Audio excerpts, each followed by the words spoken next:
보물이 되는 지식을 찾아 떠납니다. 펼쳐라 보물지도! 네, 두 분은 살면서 어떤 것에 푹 빠져서 내가 이런 것까지 해봤다 싶은 것 있습니까?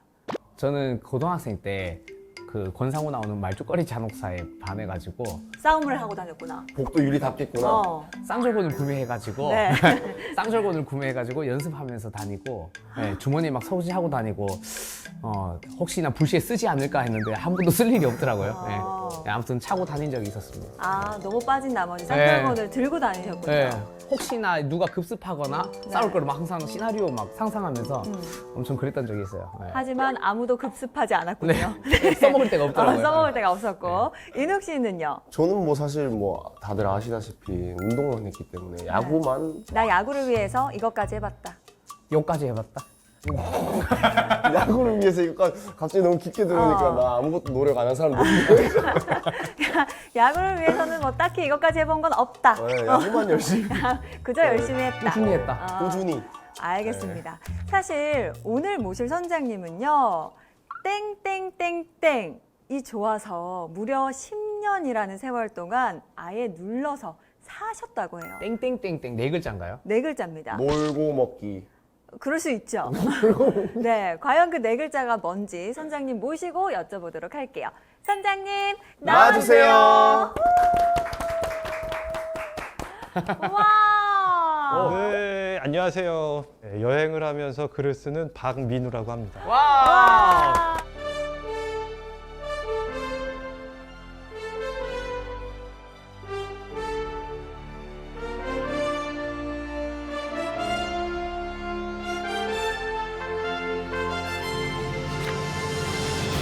저희가 사실 질문을 드렸을 때 우리 선장님께서 땡땡땡땡에 빠져서 10년간 어디에 살았다 이렇게 힌트를 들었는데 사실은 이 태국이라는 데가 이 네 글자뿐만은 아니지만 태국이라는 나라는 네. 제가 10년 이상 머물렀던 이유를 곰곰이 생각해 보면 이거였어. 태국 음식. 음식. 태국 음식 진짜 맛있잖아요. 아우. 여러분들도 태국 음식 여기서도 한두 번은 다 드셔보셨죠? 아우, 그럼요. 그럼요. 근데 처음부터 좋아하셨나요? 저는 사실 태국 여행을 간 적이 있어가지고 네네네. 네, 그때 정말 맛있게 사 먹었었어요. 그 뭐더라? 파타야라 하나? 네네, 파타이. 볶음국수요. 그거를 사 먹었는데 너무 맛있어가지고 계속 찾아가서 먹었어요. 오. 네. 네. 태국 음식이라는 게 우리나라뿐만이 아니라 전 세계에 가면 태국 음식점이 없는 곳은 없어요. 그래서 한류는 뭐 최근에 뭐 K푸드 열풍 이런 것도 최근의 일이라면 그 전부터 태국 음식은 곳곳의 주요 도시에서 무척이나 사랑받는 음식이었고 저도 처음에 태국 음식을 접한 거는 런던이었어요. 런던에서 영국 런던에서 슈퍼마켓에서 캔 안에 똠양꿍이 들어있는 거를 똠양꿍 처음 먹어봤거든요. 캔 네. 아니에요? 슈퍼마켓에서 그거를 이렇게 통조림이네. 그냥 통조림으로 그냥 덮여서 먹을 수 있는 거를 제가 처음으로 보고 호기심에 먹어봤는데 그때는 이게 상한 게 분명하다. 맞아, 그럴 똠양꿍은 수 처음에 그럴 수 있죠. 네네네네네. 그 특유의 새콤함, 보통 이제 라임에서 나오는 건데 너무나 거북한 거예요. 그래서 이건 상한 게 분명하다. 그런데 두 번째를 또 샀어요. 그거 이상하죠. 처음에 맛이 없었으면 안 사야 되잖아요. 근데 두 번째 왜 샀겠어요? 또 땡겨. 아니 그게 진짜 상했으면 이건 다른 맛이겠지. 어. 그래서 저는 이제 유통기간이 넉넉하게 남은 걸 샀죠. 그래서 먹었는데 또 상한 맛이 나는 거예요. 그래서 그것도 다 못 먹고 버렸는데 태국 음식이 참 신기한 게 어느 날 이 맛이 왜 생각나지? 그 향이 왜 거부감이 나중에는 생각나는 맛으로 다시 이렇게 변환이 될까? 그러면서 다시 찾고 이게 신기해요. 거부감으로 시작하는 거는 중독성이 훨씬 치명적이에요. 그래서 처음엔 낯설었는데 이게 나중에는 이거 못 먹으면 나 잠 안 와. 이 정도가 돼요. 대박. 진짜로 그런 맛 중독인데, 때문에 중독. 비행기 타시는 분들 많아요. 와. 네. 한국에도 태국 음식점들이 많지만 그래도 그 식재료 중에 우리는 쉽게 못 구하는 것들이 있거든요. 그래서 이 맛은 태국을 가야 돼. 저도 태국에 있으면서 태국 음식 혹은 태국의 쌀국수가 없었다면 태국에 그렇게 오래 머물지 못했을 거예요. 먹는 거 중요하지. 그러니까 태국 음식에 반해서 태국에 무려 10년간 살게 됐다. 사실 우리 선장님 같은 경우에는 여행 작가 하시면서 다른 나라 여행도 많이 다니셨잖아요. 맞아요. 그럼에도 불구하고 태국인 이유, 그러니까 음식 말고도 분명 있을 것 같은데 오늘 그 매력에 대해서 저희한테 하나부터 열까지 다 알려주실 거죠? 네, 10개 이상 알려드릴게요. 와.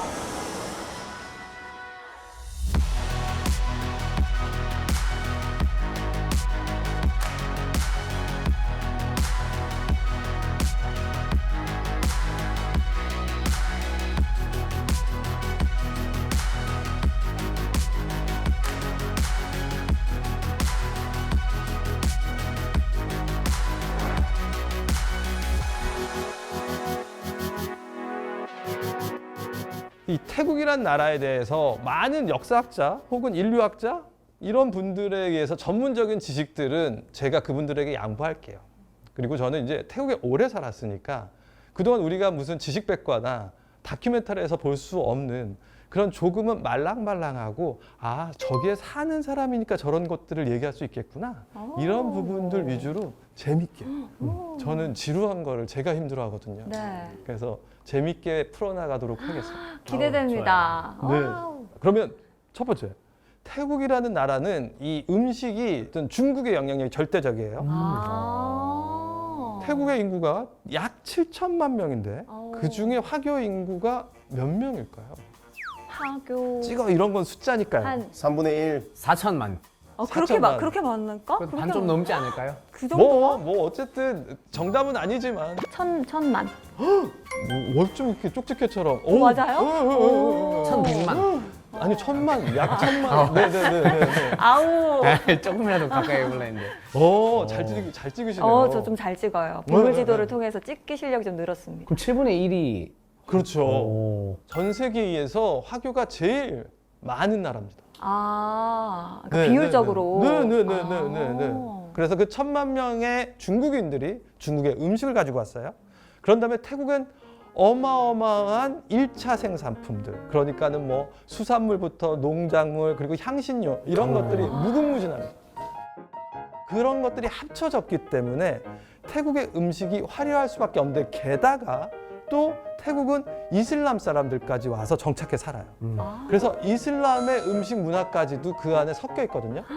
이야. 그렇기 때문에 음식을 알고 파면 팔수록 이런 향, 이런 맛까지 있다고 하면서 입을 다물 수가 없어요. 특히 태국의 새우들 중에는 이 양식산 새우가 말도 못하게 맛있는데 우리가 생각할 때는 민물의 물고기와 바닷물의 물고기 혹은 민물의 해산물과 바닷물의 해산물 중에 어디가 더 크고 맛있다고 생각하나요? 보통 바닷물. 바닷물. 그렇죠. 네. 근데 태국은 가지고 있는 자연 환경이 어쩌면 그렇게 풍부한지 민물에서 난 물고기나 이런 것들조차도 크기가 말도 못합니다. 커요? 네네네. 그래서 양식산 새우, 근데 그게 원래 뿌리는 민물에서 자라난 새우인데 큰 징거미 새우라는 게 있어요. 큰 징거미 새우. 네네네.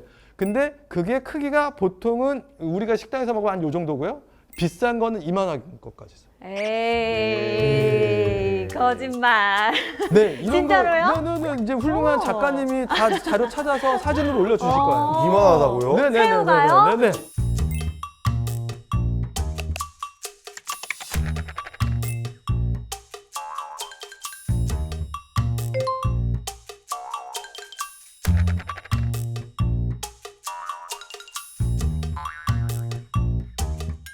중요한 건 크기만 놀라운 게 아니라 네. 이 맛인데요.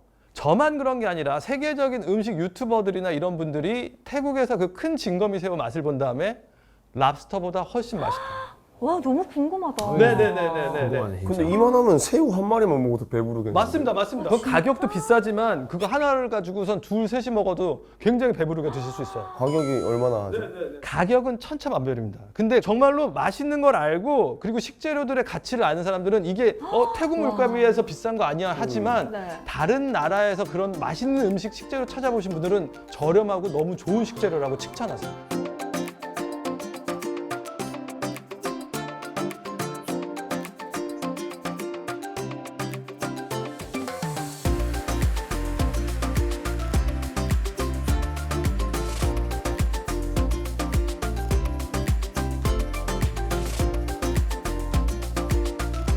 그리고 사실 태국에 먹는 거 하면 빠질 수가 없는 게 열대 과일. 그 과일, 과일 아, 중에서도 두리안. 냄새 나는 거. 두리안.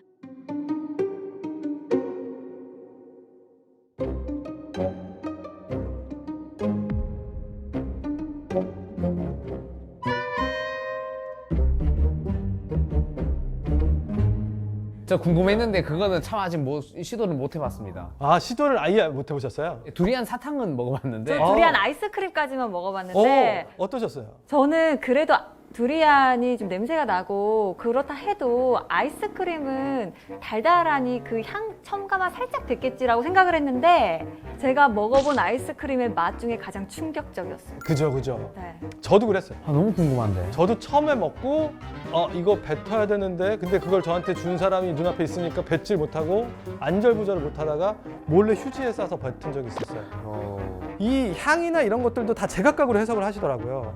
그래서 어떤 사람은 시체 썩은 냄새, 시체 썩은 냄새를 알아요? 네. 뭐야, 왜 알아? 네네네. 또 어떤 사람은 악취, 구취. 그러면 그 예를 들면 홍어도 그 특유의 냄새가 있는데 맞아요. 뭐 호불호가 있잖아요. 맞아요. 그럼 홍어랑 비교하자면 어느 정도인가요?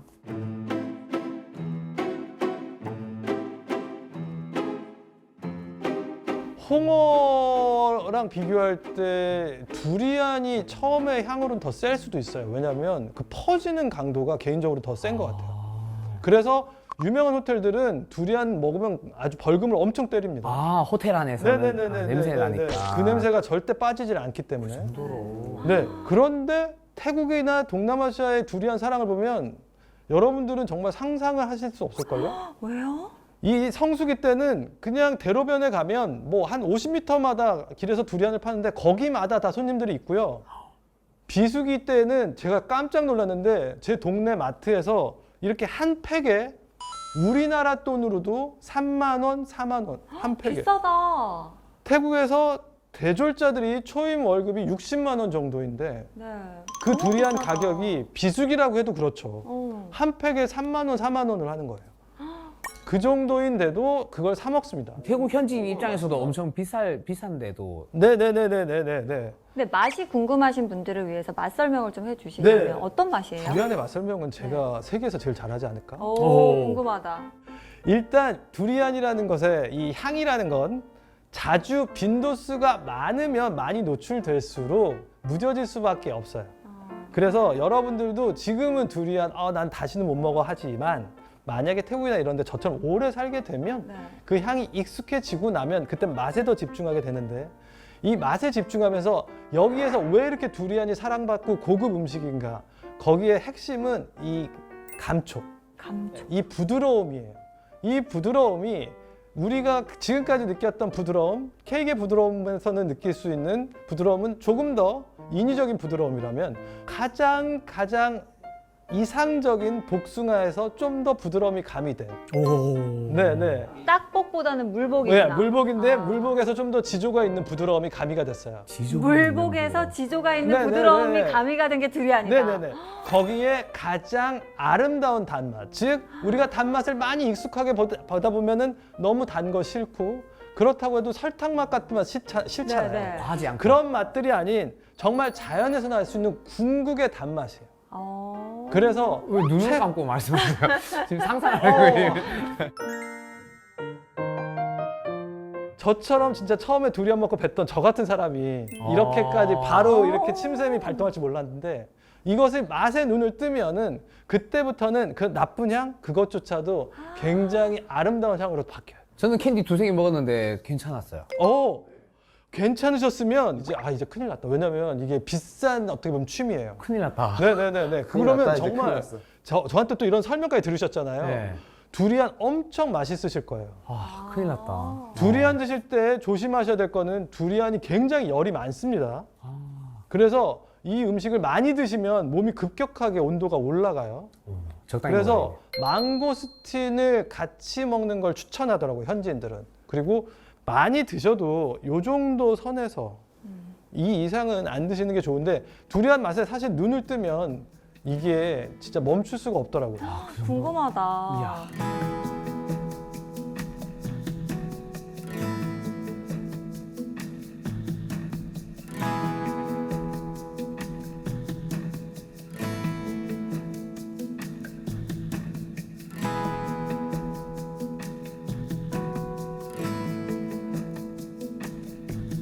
그러면 이제 여행객들은 잘 모르는 태국만의 음식 문화, 음식 예절이 있다면 가서 조심해야 된다. 네, 태국이라는 나라에서는 저도 지금도 좀 잘 이해가 안 되는데 물을 굉장히 사랑합니다. 물요? 네, 워러. 네네, 오. 워터.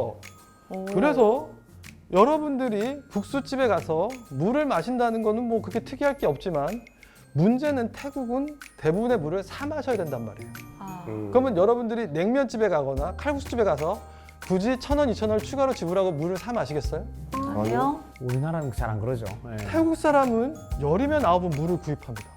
이게 당연하게 그냥 생각하는 거예요. 네네네네네. 그래서 물을 상당히 많이 섭취하는 나라이기도 하고요. 물을 굉장히 사랑하는 사람이기도 하고 네. 상대적으로 상수도나 수도에서 나오는 물이 안 좋기도 합니다. 아. 그래서 이런 병에 있는 물을 많이 신뢰하기도 하고요. 아. 그리고 음식에서 먹을 때 소리 내는 것도 상당히 주의합니다. 그건 우리나라와 비슷하네요. 우리나라는 먹방이나 아니면 면치기 같은 거 할 때는 상당히 권장하기도 하잖아요. 저희 할아버지 앞에서 하면 난리 납니다. 이놈의 이렇게 하면서 난리 납니다. 뭐든지 조용하고 잔잔한 문화예요. 하지만 또 이해할 수 없는 문화가 있다면 비닐봉지 사랑. 비닐봉지 사랑이요? 네네네. 음식은 그냥 거기 담아주거나. 그러니까는 모든 음식을 다 비닐봉지에 담아서 팝니다. 저번에 파타야를 제가 샀을 때도 그 포장해달라고 하니까 그 얇은 비닐에 그 뜨거운 걸 바로 탁 넣어서 그냥 주시더라고요. 이야, 네, 그래도 환경 호르몬. 파타야는 면 요리잖아요. 그거 아니라 뜨거운 국물도 다 담아서 팝니다. 네. 그래서 태국 친구한테 물어봤는데 뭐 이거는 공식적인 자료는 아니고 태국 친구한테 물어본 거니까요. 근데 태국 친구 말로는 그런 거는 다 이미 검사를 하고 환경 이렇게 호르몬이 추출되지 않는 그런 식용 비닐이라고 얘기는 하더라고요. 그래서 저는 먹습니다만 네. 어쨌든 태국 사람들의 비닐봉지 사랑은 정말 우리가 생각하는 것 이상이어서 이 시장마다 이제 태국에서는 비닐봉지를 이제 당연히 묶으려면은 고무밴드가 필요하지 않겠습니까? 그래서 이 고무밴드를 실력 있게 묶는 그런 아줌마들이 아니면 할머님들 뭐 이런 분들이 우리나라로 치면 생활의 달인으로 존경받으면서 막 그런 게 프로그램에 나와요. 막 이러면서 딱 이러면은 오, 네네네 굉장히 빨리 그리고 예쁘게 매듭 짓는 뭐 그런 그런 어떤 비닐봉지 매듭의 달인? 비닐 매듭 장인들. 네네네네네 그런 분들이 태국 전역에 정말 많습니다. 그렇군요.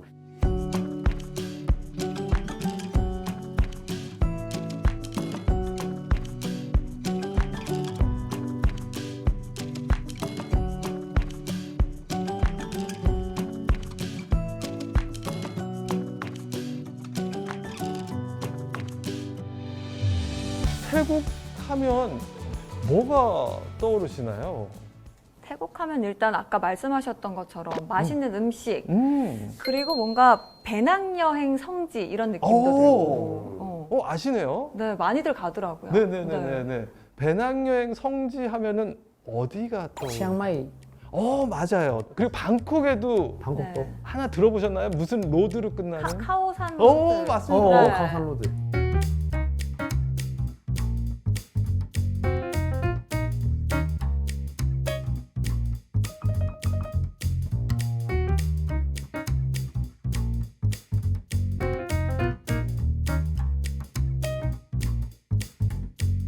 가보지는 못하고 모니터로만 이렇게 구경했잖아요. 침 흘리면서. 근데 그게 더 대단하신데요? 가보지 않으셨는데도 지명을 아시네요. 워낙 유명한 여행지다 보니까 맞습니다. 주위에서 친구들이 대학생 때부터 사실 많이 가던 곳이 뭐 방콕이나 이런 곳이니까 익숙하긴 하더라고요. 카오산로드. 맞아요.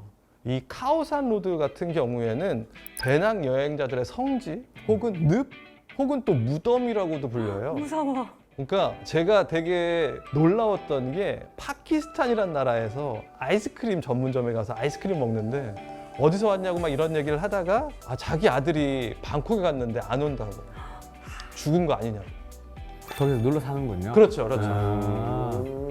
그런 나라가 태국이에요. 그러니까는 한번 와서 나오질 않으니까 태국이 아닌 곳에 있는 사람들은 내 가족, 내 아들, 내 친구가 가서 죽었나 싶을 정도로. 그래서 여행자들의 무덤이라고 하는 거예요. 그런 뜻의 무덤이구나. 나도 네네네네네. 배낭여행 갔다 죽는 줄 알았는데. 한 번 가면 절대 돌아오지 않으니까. 아. 그래서 무덤이라고 하는 곳인데 그 대표적인 장소가 태국에서도 방콕에서도 카오산 로드. 거길 가면 전 세계에 있는 배낭 여행자들이 다 몰려 있고 예전에는 저렴하기 때문에 그 저렴한 여행자들이 그냥 쏙닥쏙닥 숨어서 맥주 마시고 그런 분위기였다면 지금은요 세계에서 가장 시끄러운 곳이 여기가 아닐까. 동네 전체가 그냥 클럽처럼 네. 그런 느낌이었어요. 아 최근에 가보셨군요. 저는 5, 6년 전에. 아 5, 6년 네. 전에 가보셨으면 더 놀라실 거예요. 그러니까 지금은 걸어가면서 바로 옆에 있는 사람과 이야기해도 소리가 잘 안 들릴 정도예요. 온통 거리가 진짜 거대한 클럽처럼 돼 있고 어디서 또 이런 걸 보겠어 할 정도로 굉장히 좀 특이하고 요란하고 그러면서도 또 인류 문명에 정말 흥이 최고치를 몰려있는 곳이 여기겠구나 싶을 정도예요.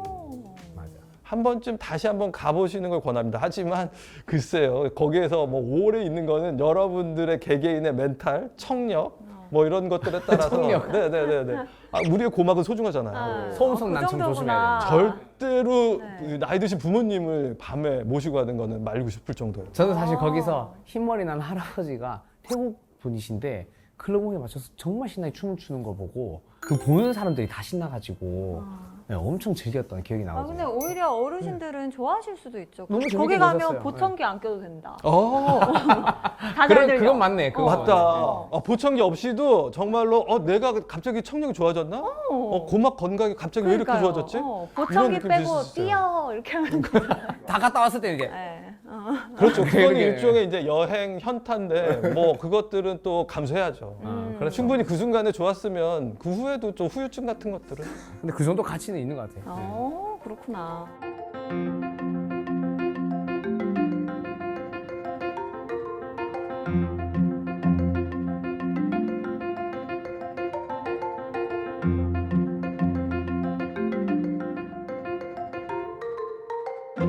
사실 여행의 특색에 따라서 태국에 어울리는 여행지도 다를 것 같거든요. 네네네네. 가족끼리 갈 수도 있고 연인끼리 갈 수도 있고 친구끼리 갈 수도 맞아요. 있잖아요. 그러면 가족끼리 태국을 여행 갔을 때 가장 좋은 도시는 어디를 추천하고 싶으세요? 저는 방콕이라고 하고 싶어요. 방콕. 네. 수도. 이 방콕에는 세계적인 여행지고 관광지고 그러다 보니까 이 호텔들의 경쟁이 치열해서 이 가격에 이런 호텔이 있어? 우리나라의 뭐 5성급 호텔을 뭐 한 40만 원 줘야 되는 곳을 한 20만 원이나 15만 원에 잘 수 있으니까 그런 호텔 같은 데서 머물면 일단 나이가 좀 있으신 어르신들 같은 경우에는 숙소가 굉장히 중요하고 숙소 안에서 쉬는 시간이 매우 중요하기 때문에 그런 곳에 있으면 여행의 만족도가 굉장히 올라갑니다. 가족 여행으로 갔을 때는 방콕을 네네네. 추천을 해주시고 그러면 연인끼리 갔을 때 연인끼리 갔을 때는 역시 방콕. 이유는요? 네네네네. 우리가 루프탑이라고 하면은 이 건물의 꼭대기잖아요. 네. 이게 방콕에는 최소한 100군데 이상의 루프탑이 야경을 자랑하는데 와. 이 야경이라는 게 아니 뭐 야경 한두 군데서 보면 다 본 거 아니야? 그렇지가 않아요. 가장 높은 빌딩에서 내려다보는 야경이 있다면 네. 또 어떤 곳은 빌딩 숲의 중간에서 중간층에 있어서 빌딩의 허리들만 보는데 이게 또 보여지는 감동이 또 다르거든요. 또 어떤 호텔의 야경은요, 룸피니 공원이라고 방콕에서 최대 규모의 공원이 있는데 그 공원을 한눈에 조망할 수 있는 루프탑이 있어요. 그런 곳에서는 마치 뭔가 그 거대한 밀림의 축소판 같은 그런 공원과 그 뒤로 현대적인 빌딩들이 섞여서 그 어디에서도 볼 수 없는 극단적인 두 개가 동시에 보이는 그런 야경이 또 있거든요. 네. 그래서 이런 야경, 저런 야경, 심지어 요즘에는 최고로 핫한 곳에서는요, 인공 나무를 아예 루프탑 위에다가 딱 올려놔서 영화 아바타처럼 이게 뭐야? 뭔가 막 움직이고 반짝이는 그런 거대한 나무가 루프탑 위에 설치돼서 웬만한 유튜버, 인플루언서들은 다 가시는 곳이 있어요. 그런 곳까지. 그래서 루프탑 데이트만으로 하면 네. 하루 종일 싸워도 다 화해하실 수 있어요. 일부러 싸우시고 루프탑 가셔도 돼요. 그 정도로 효과가 좋은 장소다. 어. 아무튼 방콕은 부모님이랑 가도 충분히 좋고 연인과 가도 충분히 좋은 곳이라. 맞습니다.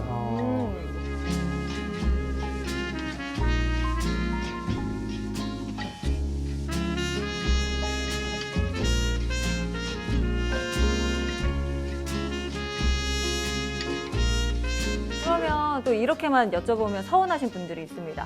나는 가족도 없고 연인도 없다. 친구랑 갈 거다. 네네네네. 하시는 분들은 친구끼리 가서 즐기기 좋은 좀 액티비티한 거 좋아하는 분들이 가면 좋을 만한 도시는요? 치앙마이입니다. 치앙마이를 가시면 또 치앙마이도 있지만 치앙마이에서 3시간 정도 버스로 이동해서 갈 수 있는 빠이라는 곳이 있어요. 빠이. 네네네네네.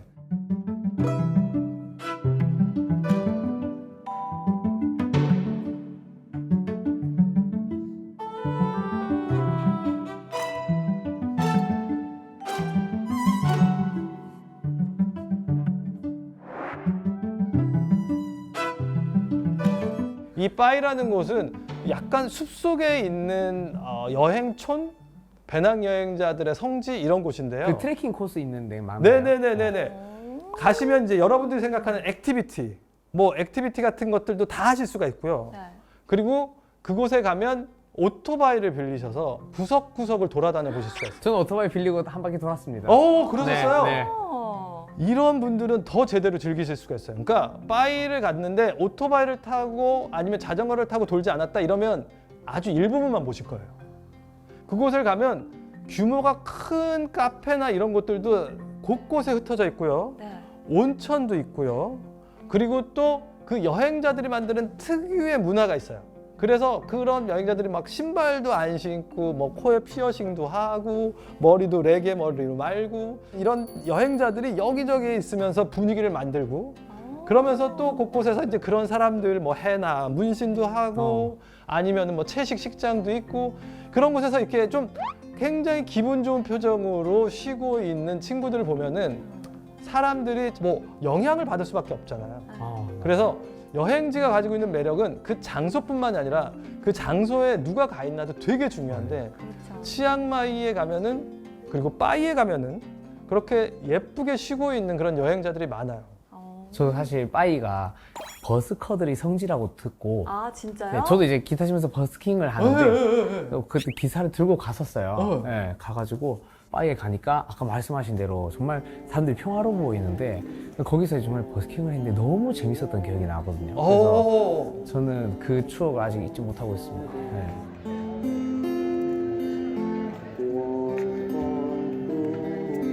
태국분들 반응이 좋았어요? 사실 관광객분들이 더 많았긴 한데 네, 너무 재밌게 네, 즐겼었어요. 네. 그런 곳에 가셔서 이왕이면 한 번쯤은 친구들이랑 갔으면 숙소도 중요한데 게스트하우스에서 머물면서 다른 여행자들과 어울려 보십시오.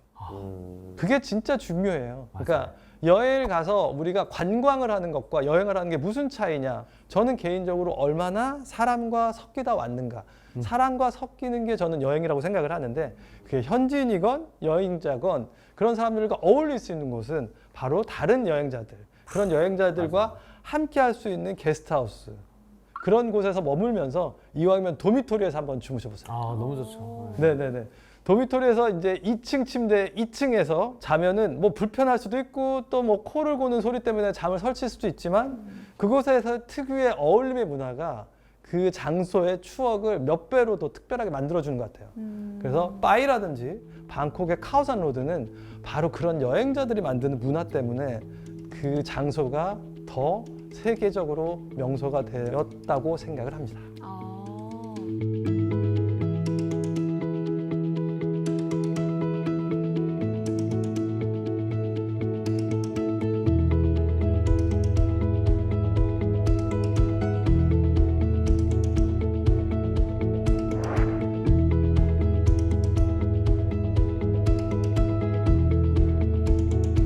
이것도 재밌어요.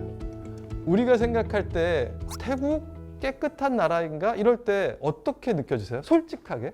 그 개발도상국의 이미지가 있어서 좀 예, 우리나라보다는 예, 좀 물이 더 깨끗하지 않을까 이런 이미지가 좀 있었죠. 솔직히 맞습니다. 네. 저도 그래요.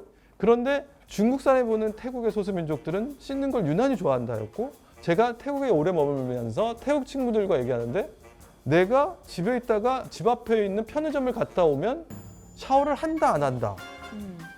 아니 뭐 잠깐 편의점을 갔는데 샤워를 이미 했어요. 그리고 편의점을 갔다 오면 샤워를 한다 안 한다 이런 주제로 얘기를 나눈 적이 있는데 태국 친구들 절반이 샤워를 또 해야 한다는 거예요. 바로 집 앞에 있는 편의점 다녀왔는데. 오. 그만큼 우리가 생각하는 거와 이 샤워에 대한 개념이 달라요. 즉 날씨가 끈적끈적하잖아요. 그렇기 때문에 잘 때 뽀송뽀송하지 않으면 무조건 샤워를 또 해야 된다는 거예요. 찝찝하지. 그래서 무척이나 그 씻는 거가 굉장히 중요해서 저보고 샤워를 안 한다니까 깜짝 놀라면서 한국 사람은 다 그래? 그래서 아니 보통 샤워는 매일 하지. 매일 하지만 너희들은 3번, 4번도 하잖아. 근데 보통 한 번 그리고 2번 하는데 한 번 할 수도 있어. 이랬더니 한 번? 한 번? 이래서 그럼 한 번을 언제 해? 막 이래서 아침에 출근할 때? 그러니까 그럼 저녁엔 안 해? 아, 겨울에는 안 할 때도 그게 너무너무 놀랍다는 거예요. 태국에는 뽀송뽀송한 겨울이 없어서 그럴 수도 있겠네요. 네네네네. 그래도 그게 놀랄 일이에요? 그런데 절대적으로 샤워는 안 하면 잠을 잘 수 없다가 태국 사람들의 상식이더라고요. 몇 번까지 해보셨어요 하루에 샤워를? 그래서 아니 저도 그게 진짜 놀라운데 태국에 있으니까 또 예민해지더라고요. 그러면은 4번, 5번을 해요. 날씨 자체도 이유지만 그만큼 그 사람들이 말은 안 해도 생각으로라도 아, 이 사람 땀 냄새 나 이렇게 생각을 할까봐 자연스럽게 주의를 기울이게 되더라고요. 그 정도로 태국 사람들이 생각하는 청결이 에이 뭐 우리보다는 그래도 뭐 철저하지 않겠지. 그렇지 않습니다. 그렇구나. 오히려 땀, 후각 이런 것들에 굉장히 민감한 민족들이어서 샤워 정말 좋아하고 샤워가 정말 하루에 차지하는 비중이 우리보다 훨씬 높습니다. 샤워 너무 귀찮은데. 그래서 선장님이 이제 한국 사람도 네다섯 번씩 이제 샤워할 수 있다는 걸 보여주고 오신 거네요. 근데요, 뭐 거기 가서 보여준다기보다는 어떻게 보여줘? 오픈돼 있어, 오픈 마인드야. 평균만 하자라는 거죠.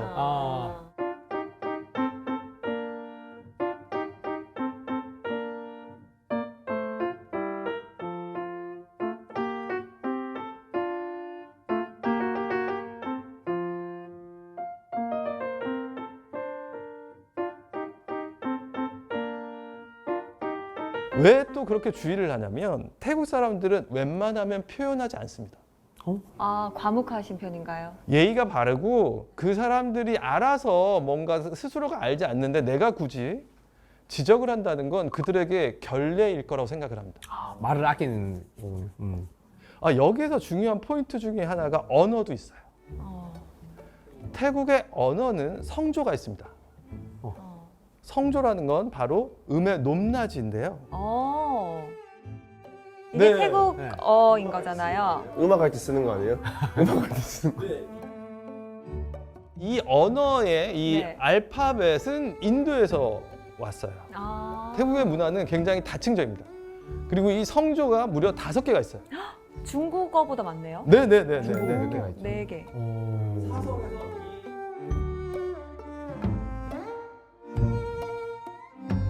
그래서 일반적인 평성이 있고요.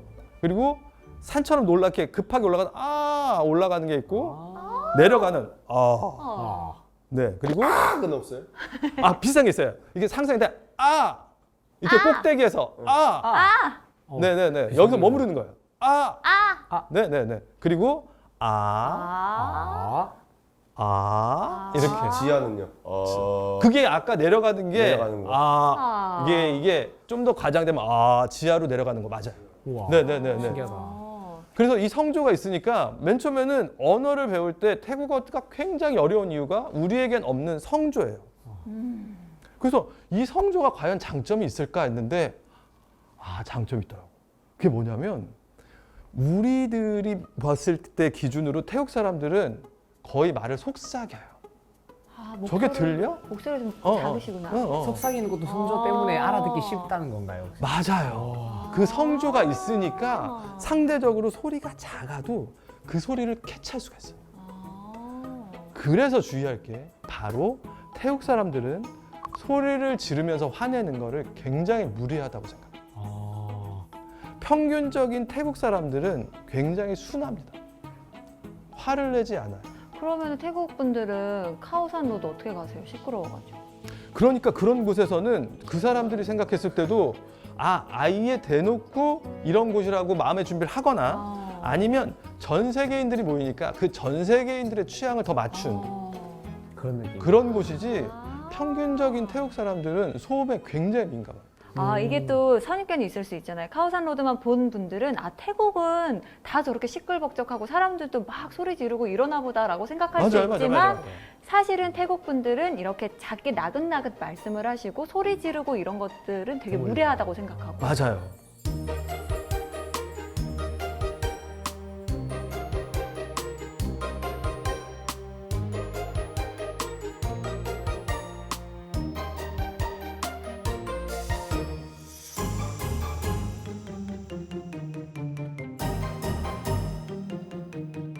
그리고 태국에 대해서 또 잘 모르는 것 중에 하나가 복권 이야기더라고요. 복권? 태국 사람들이 복권을 좋아하나요? 복권 아시네요. 네, 전 세계 사람들 중에 복권 싫어하는 나라는 제가 한 번도 보지 못했어요. 네. 근데 태국 사람들은 이렇게까지 한다고 할 정도고요. 우리가 볼 때는 이해가 안 되는 게 태국 복권은 정가가 없어요. 정가가 없다는 게 무슨 말이지? 정가가 있어요. 근데 이게 중에 이 복권을 다 개인들이 판매를 해요. 근데 이 개인들이 물건을 떼와서 이 번호는 진짜 좋은 번호야. 이거는 2배 주고 살래 말래. 이야. 진짜요? 아니 당첨이 된 번호도 아니고 이 번호 살래 말래. 예를 들면 코로나 때 코로나를 코비드 19로 불렀잖아요. 네. 그때 19로 끝난 복권이 동이 났잖아요. 왜? 19라고 끝나면 나는 오히려 안 사고 싶을 것 같은데 또 신기하네. 이 태국이라는 나라에서는 그게 그런 것들이 화제가 되면 일단은 만약에 당연히 태국 사람 중에는 19라는 숫자가 불길하다고 느끼는 사람도 있죠. 근데 어쨌든 화제가 되는 숫자들은 일단 사고 보는 사람이 더 많아요. 의미 부여를 좀 하네. 그리고 자동차가 만약에 물에 전복이 됐어요. 그래서 그 차를 이렇게 끄집어내면은 거기에 사람들이 가서 다 스마트폰으로 자동차 번호를 찍어요. 구조된 자동차의 번호. 네네네.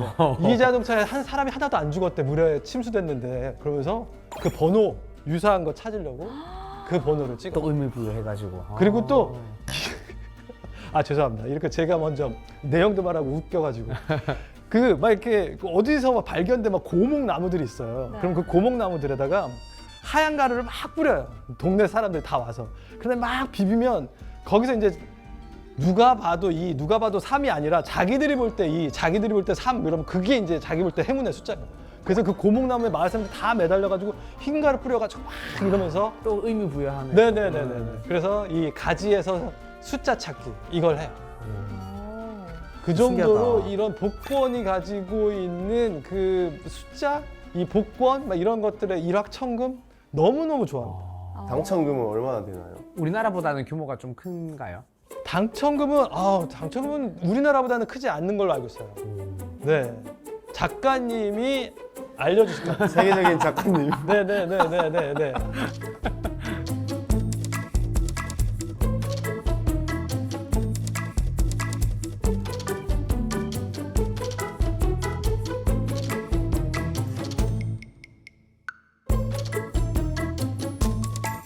그래서 이 태국 사람들이 가지고 있는 복권 사랑은 여러분들도 그냥 식당이나 이런 데 가면 계속해서 복권 파는 사람들을 한두 번씩은 볼 수밖에 없는.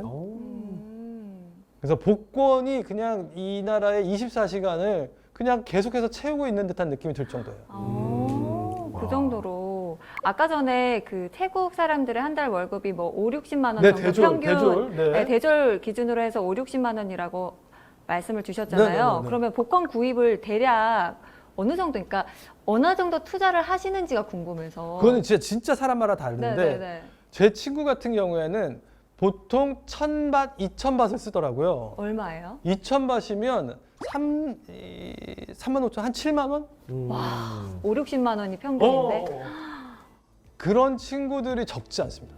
소득의 10분의 1을 복권에 쓰는 사람들이. 네네네네네네네네.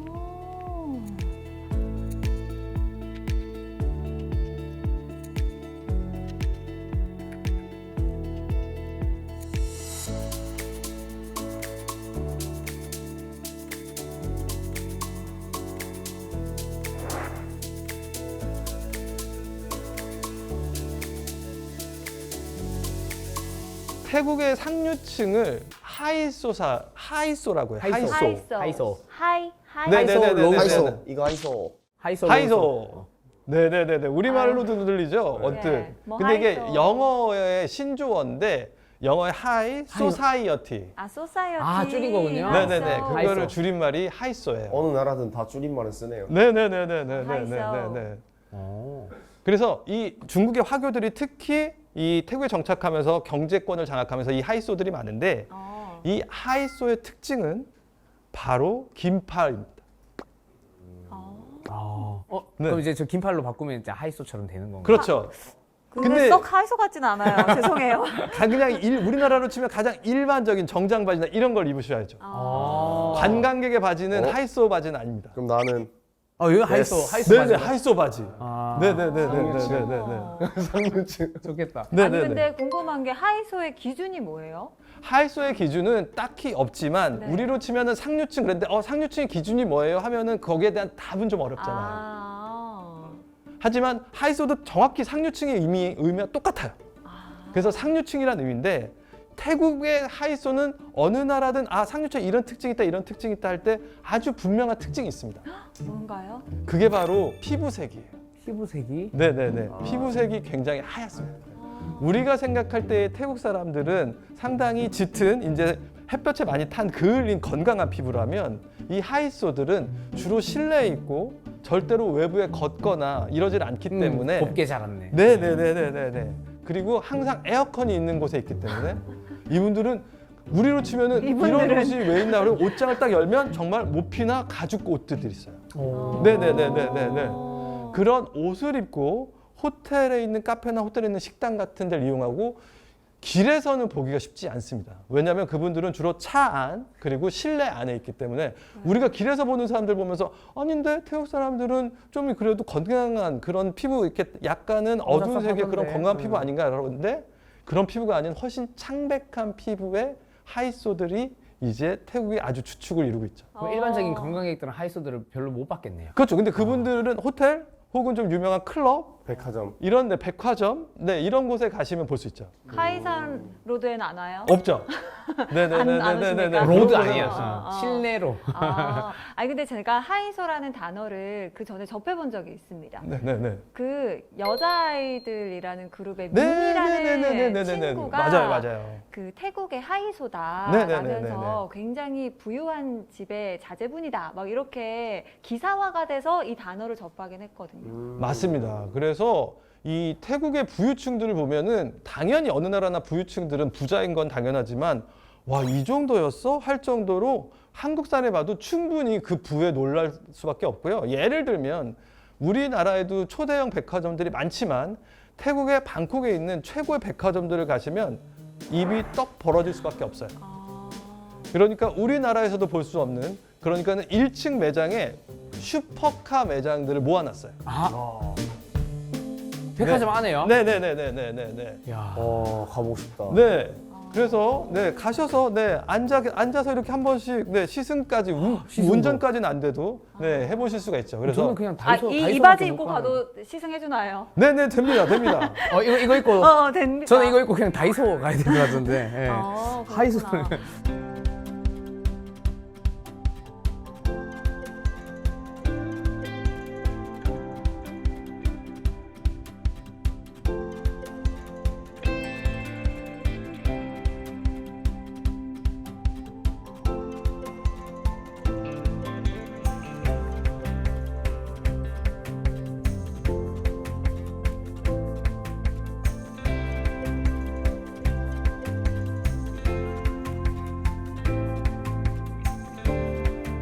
뭐 어쨌든 동남아 음식을 저도 원래 처음에는 안 좋아했었는데 와이프가 좋아하다 보니 저도 좀 같이 좋아하게 되더라고요. 그래서 태국도 좋은 것 같아서 혹시 여행하게 되면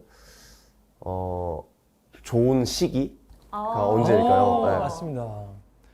평균적으로 우리나라의 겨울일 때 11월, 12월, 1월 이럴 때가 날씨가 상당히 서늘해요. 서늘해요? 상대적으로. 거기 네네네네. 날씨에. 그런데 또 좀 안타까운 점은 치앙마이 쪽은 그 화전을 해서 이렇게 태울 때가 많아요. 그때가 이제 주로 그 송크란 때인데 그 세계적인 물축제 4월에서 좀 전에 그때쯤에 이제 화전을 할 때는 좀 공기가 치앙마이가 좀 안 좋아요. 그래서 그때 치앙마이는 좀 피하시는 게 좋고요. 나머지 지역은 우리나라로 치면 겨울일 때가 날씨가 상대적으로 좀 선선하니까 그때 가시면 좀 걷는 것도 그렇게 어렵지 않습니다. 그러면 또 가게 된다면 이 정도 말은 꼭 알고 가라. 필요한 말. 꼭 필요한 말. 사디카. 가장 소중한 거는 아로이막. 아로이막. 살려주세요. 아로이막. 살려주세요인가요? 맛있어요. 맛있어. 맛있어요. 아로이마. 이것도 중요한 거 하나 압니다. 마이사이 팍치. 마이사이 팍치는 이제 고수 싫어요. 고수 빼주세요. 마이사이 팍치. 마이사이 팍치. 고수 빼주세요. 네. 저는 고수 잘 먹으니까 괜찮습니다. 나는 알아야 되겠다. 마이사이 고소 안 팍치. 먹거든. 마이사이 네. 팍치. 그리고 사실 저는 태국 하면은 워낙 유명한 관광 도시들이 많잖아요. 네. 그 관광 도시들 중에 어느 곳을 먼저 가야 될까도 고민이던데. 맞아요. 선장님이 추천해 주시는 태국의 이 도시 꼭 가봐라 하는 곳. 추천해줄 장소가 있기는 한데요. 네. 제가 이거 안 풀려다가 큰 맘 먹고 2부에서 풀겠습니다. 에이. 놓치면 안 되겠네. 네. 네. 또 다음 어디 시간 가시면 되면 안 그 돼요? 다음 시간에 푼다고 하실 거죠? 아니에요. 딱 다음 시간에 꼭 풀겠습니다. 그러니까 어디 가지 마시고 네. 2부에서 만나요. 진짜 안 알려드리고 싶었지만 지난주부터 기다리기 한 거. 잠을 못 잤다니까요. 과연 어떤 도시일지. 저는 이라는 곳을 추천합니다. 어떻게 보면 태국이지만 태국이 아닌 그런 정체성을 가지고 있고요. 나는 꼭 보고 죽을 거야. 이게 태국 사람들이에요. 현지인들이 사랑하는 휴양지 느낌이군요. 네. 그럼 지금 이 방송을 보는 태국 사람들은 안 좋아할 수도 있겠네요. 그러니까요. 왜 알려주지 알려줘? 마. 알려주면 안 돼.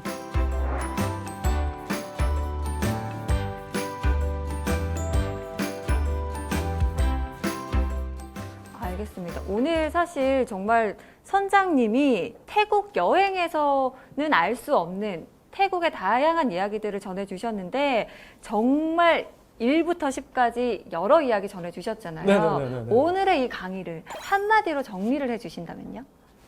태국은 다문화 다. 다문화다. 네. 태국은 가지고 있는 게 참 많은데 그것들은 섞임의 문화예요. 그래서 우리로 치면 비빔밥인데 이 비빔밥이 여전히 계속해서 진행형인 비빔밥인 거예요. 그래서 예전의 문화들이 섞이고 또 지금의 새로운 문화들이 또 가미가 돼서 계속해서 우리들이 모르는 그 어떤 것들로 창조되고 있는 하나의 생물 같은 나라예요. 지금도 비벼지고 있다. 네.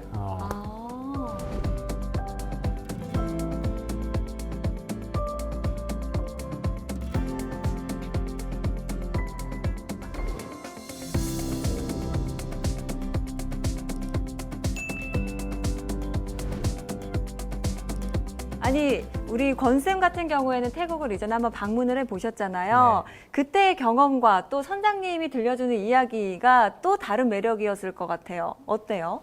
저는 사실 한 6, 7년 전에 이게 버스킹을 하고 싶어가지고 놀러를 갔었는데 버스킹하고 이렇게 노는데 더 정신이 팔려가지고 이렇게 깊이 있게 두리안이나 이렇게 꽤 많이 지금 접해보지 못한 것 같아가지고 한번 또 가봐야 되지 않나 싶어요. 그래서 가서 저는 두리안도 도전하고 이거 말고 또 다른 태국어도 사보고 이거 안 있는데요. 이거 말고 알겠습니다. 네. 태국으로 여행 다녀오신 분들은 많겠지만 짧은 여행으로는 알기 어려운 태국의 다양한 이야기들을 전해주셨는데요. 아마 오늘 보물지도 보시고 저를 포함해서 태국행 비행기 검색하는 분들이 많으시지 않을까라는 생각이 듭니다.